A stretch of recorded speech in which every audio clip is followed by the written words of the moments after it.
Hello student, अब हम देखने वाले हैं स्टैंडर्ड 9 के लिए चैप्टर 7 है ट्रायंगल्स।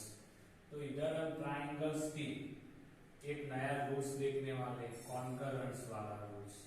पहले तो बात आती है कि ट्रायंगल किसको बोलते हैं, कि जिसकी तीनों साइड है, क्लोज्ड फिगर विथ 3 साइड, या 3 साइड वाला क्लोज फिगर है, या 3 साइड है जो इंटरसेक्ट करती है 3 साइड, या 3 लाइन इंटरसेक्ट करके जो क्लोज फिगर बनाती है, जैसे कि एक लाइन, 2 लाइन और तीसरी लाइन, तो ये अपना क्या बन गया, ट्रायंगल बन गया।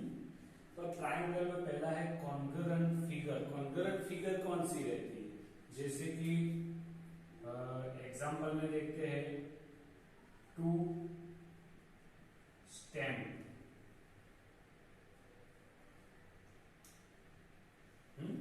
या हम देखते हैं 2 बैंक एटीएम कार्ड। तो आप देखोगे कि दोनों ही ATM card same to same रहते हैं। दो 1 रुपीज के कॉइन ले लो तो एग्जैक्टली सेम रहेगी। बैंक के एटीएम कार्ड देखो तो एक के ऊपर एक रखो तो एग्जैक्ट आएगा, उनका एरिया एक रहेगा, लेंथ है, ब्रीथ है, हाइट है, सब कुछ एक जैसा रहता है। तो ऐसी जो फिगर रहती है तो उसको हम कॉन्करेंट फिगर कहते हैं। यानी एरिया इसका इक्वल रहता है, उसकी लेंथ इक्वल रहती है, उसकी ब्रीथ इक्वल रहती है, तो वो है फिगर, वो कॉन्करेंट फिगर है। 2 बैंक एटीएम कार्ड है, 2 स्टैम्प ले लो एक ही जैसे कि कॉइन ले लो, तो वो आप ये ऐसी चीज देख सकते हो। लेकिन इधर हमको ट्रायंगल को कॉन्करेंट करना है ना, ट्रायंगल, तो इसके लिए हमको पहले तो करस्पॉन्डिंग बिटवीन द ट्रायंगल्स के बारे में देखना है। तो वो क्या है, तो करस्पॉन्डिंग बिटवीन 2 ट्रायंगल के बारे में देखो तो इधर में लिखो कि triangle ABC correspond X Y Z.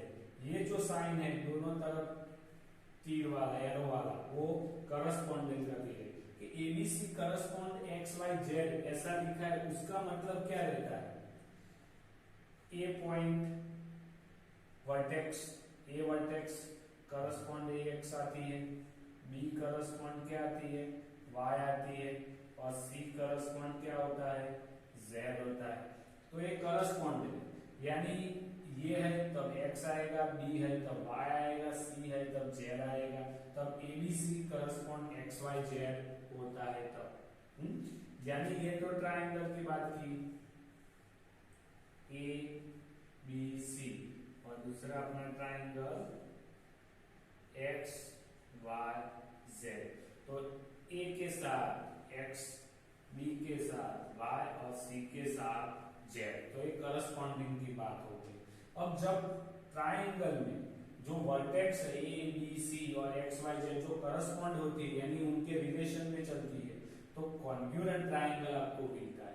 अब कॉन्ग्रुएंट ट्रायंगल क्या है, तो अगर दो साइड तीनों एंगल करस्पॉन्ड है, उनकी साइड अगर करस्पॉन्ड है, तो आपको कॉन्ग्रुएंट ट्रायंगल मिलता है। कॉन्ग्रुएंट ट्रायंगल के रूल्स क्या है, अगर ये दो ट्रायंगल के लिए लिखूं तो पहला रूल्स है कि angle A is equal to angle X होता है, दूसरा angle B is equal to angle Y क्योंकि उसके करस्पॉन्ड है, और angle C is equal to angle Z, यानी एंगल ए जितने का होगा उतना एक्स होगा वाई से। ये 3, और चौथा है अगर ए बी साइड है तो वो इक्वल टू एक्स वाई होगी, पांचवा है कि B C side is equal to Y Z रहेगी, और छठा है कि A C is equal to X Z रहेगी। उसका मतलब 3 एंगल्स है वो इक्वल रहेंगे, और 3 साइड है उसके करस्पॉन्डिंग ट्रायंगल के इक्वल रहेंगे, तब ये जो ट्रायंगल है कौन सा, triangle A B C concurrent triangle X Y Z लिख सकता हूं। तो ये जो साइन है वो कॉन्करेंट की साइन है, कॉन्करेंट, यानी आपको 2 ट्रायंगल को कॉन्करेंट कहना है। अगर 2 ट्रायंगल कॉन्करेंट हो गए तो उसका मतलब इसको उठा के आप उसके ऊपर रखेंगे तो एग्जैक्ट आएगा, उन दोनों का एरिया भी कैसा रहेगा, इक्वल ही रहेगा। बराबर है। और ये लिखा है अगर, तो इसके ऊपर से आप ये 6 बातें लिख सकते हो। अगर ये triangle ABC concurrent triangle X Y Z बोला है, तो आपको पता चल जाएगा कि पहला ए है तो पहला एक्स है, यानी ए के करस्पॉन्ड एक्स है, बी के करस्पॉन्ड वाई है और सी के करस्पॉन्ड जेड है। इसीलिए angle A equal to X होगा, बी इक्वल टू वाई होगा, सी इक्वल टू जेड होगा। और साइड की बात करें तो ए बी है तो एक्स वाई है, तो ए बी है तो एक्स वाई होगी, बी सी है तो वाई जेड रहेगी, तो बी सी है तो वाई जेड रहेगी। और ए सी पहली और लास्ट, तो इधर भी पहली और लास्ट एक्स जेड रहेगी। इस तरह से उसके करस्पॉन्ड ही चलता है। अगर ए करस्पॉन्ड एक्स है तो ए है तो एक्स ही आएगा, बराबर है। आप करस्पॉन्ड चेंज होगा तो उसके रिलेशन में ये भी चेंज हो जाएगा। तो ये 6 बातें होगी तो ही आप ट्राइंगल को कॉन्करेंट कह सकते हो। लेकिन हम जो एग्जांपल गिनेंगे इसमें 6 बातों का आप हर बार यूज करोगे तो बड़ा लंबा चौड़ा हो जाएगा। इसीलिए कुछ कॉन्करेंट ट्राइंगल बनाने के कुछ क्राइटेरिया लिखे हुए, वो क्राइटेरिया या थियरम बोल सकते हो या एक्सियम बोल सकते हो, उनका आप यूज करके ट्राइंगल को आप करस्पॉन्ड कर सकते हो। इनमें से 3 ही का यूज करना है, 6 का यूज करने की जरूरत नहीं। तो हम वो देखते हैं। तो पहला देखो क्राइटेरिया फॉर कॉन्करेंस के लिए ट्राइंगल, तो इसमें ऑक्सियम 7.1 है SAS, तो उसका मतलब क्या होगा? एस यानी साइड, एंगल और साइड, यानी मैं इधर ये ट्राइंगल एबीसी है और इधर दूसरा ट्राइंगल पी क्यू आर की बात की है। तो एबीसी और पी क्यू आर में साइड, एंगल, साइड कोई भी हो सकता है क्राइटेरिया में।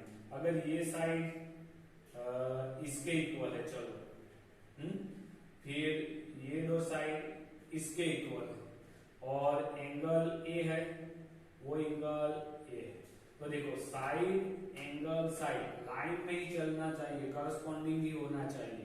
तो इधर हम क्या बोल सकते हैं कि AB is equal to PQ था, sorry AB is equal to PR है, angle A is equal to angle B है, और दूसरा क्या है angle AC, sorry side AC is equal to side PR है।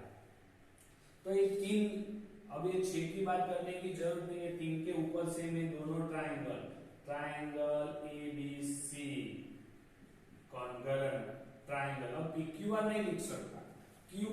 तो देखो AB साइड की बात है तब PR आती है तो PR आएगा, और AC पहला और दूसरा तब सॉरी AC को क्या लिया हमने, AC is equal to PQ है तो Q आएगा इधर, हाँ, तो AB तो PR आ गया। अब देखो AC तो PQ है तो ये Q आ गया, तो PRQ ट्राइंगल बना। क्यों? इसके रिलेशन में करस्पॉन्डिंग में देखो AB करस्पॉन्ड PR है, AB इक्वल टू PR है और AC इक्वल टू PQ है, तो इधर ट्राइंगल मैं ऐसे नहीं लिख सकता ABC करस्पॉन्ड ट्राइंगल PQR, ये गलत है। क्यों? A के करस्पॉन्ड P है लेकिन B के करस्पॉन्ड Q नहीं आता, B के करस्पॉन्ड R आता है, क्योंकि AB PR है तो पहला दूसरा तो पहला दूसरा, इस तरह से आपको सेट करना है, तो वो भी ध्यान रखना है। तो ये कैसे हुआ? तो साइड, एंगल, साइड, तो इधर मैं रूल्स लिख सकता हूँ साइड, एंगल, साइड रूल से। तो ये डायरेक्टली 3 चीजों से ही मैंने दोनों ट्राइंगल को करस्पॉन्ड बोल दिया। इस तरह से SA रूल्स है, तो उसका मतलब आपको पता हो गया। A यानी क्या आप बोल सकते हो, A यानी एंगल, फिर साइड और एंगल, बराबर। इसके लिए मैं 2 ट्राइंगल ड्रॉ करता हूं, ABC PQR। तो देखो इसमें एंगल की बात की है, ये P एंगल है वो इक्वल टू C है, बराबर। फिर Q एंगल है तो वो इक्वल टू B है, और उसके करस्पॉन्ड साइड, यानी ये दो एंगल के बीच की साइड BC है ना, तो ये दो एंगल के बीच की साइड PQ ही लेनी है, आपको PR नहीं ले सकते। ये दो एंगल के बीच की करस्पॉन्डिंग साइड लेनी है, जैसे ये एंगल की करस्पॉन्डिंग साइड BC है, दोनों कॉमन एंगल से बनने वाली साइड है, ये भी कॉमन एंगल से, तो इसमें आएगा क्या, तो angle B is equal to angle Q आया। फिर साइड कौन सी आई, तो BC is equal to PQ आया, और angle C is equal to angle P आया। तो ट्राइंगल ABC कॉन्ग्रुएंट ट्राइंगल, अब कौन सा आएगा, जब एंगल B आएगा तब Q आएगा, यानी बीच में तो Q है, इसका मतलब। अब देखो BC मिडल और लास्ट, BC तो PQ है, तो Q तो आ गया, तो इधर P होगा, तो आगे क्या आएगा, तो RQT होगा। देखो बनता है कि नहीं, एंगल C है तो एंगल P आ गया, तो RPQ ट्राइंगल बना, कौन से, एंगल साइड एंगल रूल से। तो जो जिसके करस्पॉन्ड चलता है आपको ध्यान रखनी है, अगर ये दो एंगल इक्वल है इसके साथ, लेकिन BC के साथ अगर QR इक्वल होती है तो वो नहीं होता, क्योंकि ये दो एंगल के बीच की साइड की बात की है, इधर भी दो एंगल के बीच की साइड होनी चाहिए, तभी वो करस्पॉन्डिंग साइड है, बराबर। तो थ्योरम 7.1 है, वो बाद में हम प्रूव भी करेंगे। फिर AAS, तो ये यही वाला रूल्स है, एंगल और साइड, तो इसमें भी यही है, एंगल और इसकी करस्पॉन्डिंग साइड है, खाली नाम अलग से उसको दिया हुआ है, तो ये भी इस रूल से कर सकते हो। फिर आता है आगे में कि CPCT, कई बार आप एग्जांपल में पीछे लिखोगे कि CPCT, तो उसका मतलब क्या है, corresponding parts of congruent triangle. ये अगर मैंने ट्राइंगल को कॉन्ग्रुएंट किया, आपको पता है इसको कॉन्ग्रुएंट किया, तो ये जो 6 चीजें है, ये और ये उसकी क्या है, करस्पॉन्डिंग पार्ट्स है ऑफ कॉन्ग्रुएंट ट्राइंगल। ये कॉन्ग्रुएंट ट्राइंगल है, उसकी ये करस्पॉन्डिंग पार्ट्स है।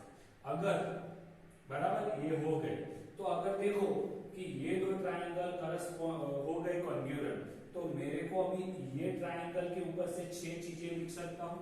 ये दो ट्राइंगल कॉन्ग्रुएंट हुए, जैसे कि ये हुआ तो इसके ऊपर से 6 चीजें लिखी, तो इसके ऊपर से भी मैं 6 चीज लिख सकता हूँ। लेकिन मेरे को अगर एग्जांपल में कोई प्रूव कर रहा हो और उसके लिए खाली एक ही चीज की जरूरत है, जैसे कि AC is equal to RP होता है, तो अगर मैंने यही यूज किया, तो ये मैंने कहां से लिखा, तो ये ट्राइंगल के ऊपर से जो 6 बातें हैं, ये इसमें से एक बात लिखी है, तो इसको मैं ब्रैकेट में क्या लिखूंगा, CPCT, यानी ये करस्पॉन्डिंग पार्ट्स है किसका, ये दोनों कॉन्ग्रुएंट ट्राइंगल का। तो तब आपको लिखना है साइड में CPCT।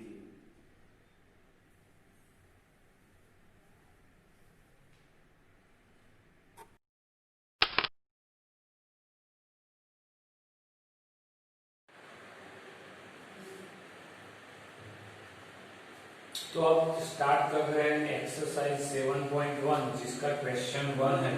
उसके अंदर आपको बोला हुआ है कि क्वाड्रिलेटरल ABCD दिया हुआ है, AC इक्वल टू AD है और AB बाइसेक्ट एंगल A, तो AB है एंगल A को बाइसेक्ट करता है, यानी ये दोनों एंगल इक्वल है, ये वाला और ये वाला, और AC इक्वल टू AD, यानी ये और ये भी इक्वल है। तो आपको पहले प्रूव करना है कि triangle ABC congruent triangle ABD। तो आपको पता है, आपके पास हमारे पास 2 3 4 रूल्स है, तो रूल्स का यूज करके देखो, साइड है, एंगल है और ये साइड है, ले सकते हैं, यानी in triangle ABC and triangle ABD AC is equal to AD, वो तो गिवन है कि नहीं, बराबर है। दूसरा एंगल A, यानी angle CAB is equal to angle DAB, वो भी गिवन है क्योंकि वो भी दिया हुआ है, ये बाइसेक्ट करता है इसीलिए। गिवन, और साथ में ले सकते हैं ए बी बाइसेक्ट एंगल ए।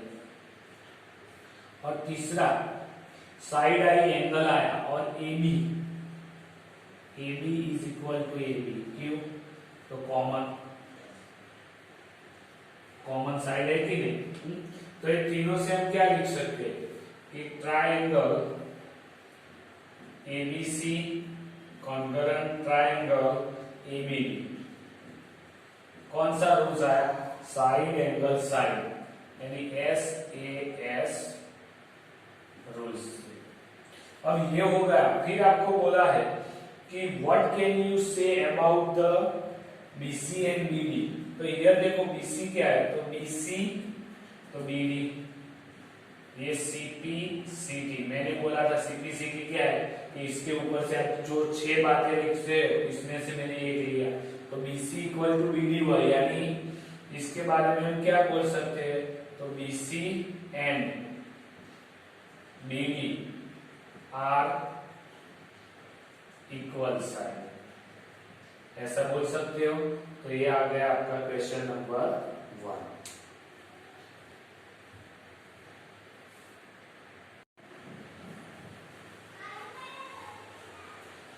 तो अब क्वेश्चन नंबर 2 है, इसके अंदर आपको दिया है क्वाड्रिलेटरल एबीसीडी और AD इक्वल टू BC, ये AD और ये BC इक्वल है, और एंगल DAB और CAB ये इक्वल एंगल दिया है। तो आपको पहला प्रूव करना है ये, तो जो प्रूव करना है वही लिखता हूं पहला। तो इन पहला लिख कर ABD triangle ABD and triangle BAC के लिए बराबर है। तो देखो इसके अंदर ट्राइंगल ABD यानी ये वाला ट्राइंगल, और ABAC मतलब BAC यानी ये वाला ट्राइंगल। ये दो ट्राइंगल की बात है ना, तो इसमें AD इक्वल टू BC है, तो AD is equal to BC जो गिवन है, बराबर है कि नहीं? दूसरा आपको ये एंगल दिया हुआ है, angle DAB is equal to angle CBA, वो भी गिवन है। और तीसरा तो देखो ये भी दोनों में आती है, तो तीसरा मैं इधर लिख देता हूं क्या? तो AB is equal to AB, तो वो क्या है? कॉमन साइड या कॉमन साइड एक अकेला भी बोल सकते हो। तो इन तीनों के ऊपर से क्या लिख सकते हो? Triangle ABD concurrent triangle BAC, कौन सा रूल? तो side angle side SAS rule, बराबर। अब ये हो गया, तो पहला आपको प्रूव कर तो हो गया। दूसरा क्या है? BD equal to BD equal to AC आ सकता है ना, मिडल और लास्ट, तो BD इक्वल BC कैसे निकला? CP CT, तो दूसरा भी प्रूव हो गया। और तीसरा angle ABD is equal to angle BAC, ये भी हो गया, वो भी CP CT से। तो तीनों हमने प्रूव कर लिए।